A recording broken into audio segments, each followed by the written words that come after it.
2 লিটারের কথা বলে আসলে 200 টাকা করে দিচ্ছে এই আর কি।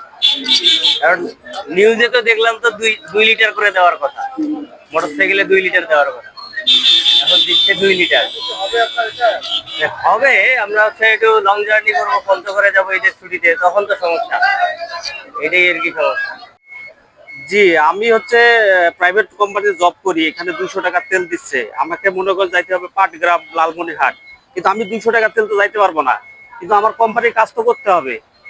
এটা তো ঠিক না। একটু যদি বাড়াই দেওয়া যেত তাহলে আমাদের জন্য ভালো হইতো। অবশ্যই যদি 500 টাকার করতো, এখানে 200 টাকা তেল দেয়। আমি যাবো লালমনিরহাট, পাটগ্রাম, 200 টাকার তেল তো লালমনিরহাট গেলেই শেষ। মানে আবার অন্য কোথাও দেখতে হবে, যেখানে শেষ হবে সেখানে আবার দেখবো। রাস্তায় তো পাম্প আরো আছে, সেখানে দেখবো। কষ্ট তো হবেই। আমরা নিচ্ছি বেশি করে, যতটুকু প্রয়োজন যদি ততটুকু নেই মানুষ, তাহলে কিন্তু এরকম সমস্যা হওয়ার কথা নয়। কিন্তু আমরা যতটুকু শুনেছি যে আরো বেশ কিছুদিন মজুদ আছে বাংলাদেশে।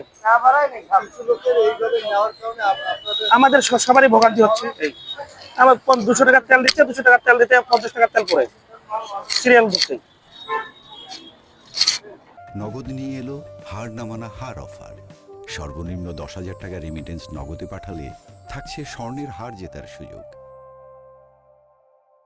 সরকারি যেভাবে ফিক্সড করে দিছে, মোটরসাইকেল 200, প্রাইভেট কার 1000, এইভাবে। কাভার্ড ভ্যান বড় ট্রাক 200 থেকে 220 লিটার, ছোট পিক আপ 30 থেকে 50 লিটার, এইভাবে দিচ্ছে। সরকার লিটার হিসেবে আমাদের টাকার খুচরা সময় কম লাগার জন্য 200 টাকা ফিক্স করে দিচ্ছে। এই তেল আমাদের যেহেতু শুক্র শনি ডিপো বন্ধ থাকে, কালকে খোলার পর বোঝা যাবে। মজুদ আমাদের এখন বর্তমানে যতটুকু আছে দিচ্ছি আমরা, আজকে চলে যাবে ইনশাল্লাহ।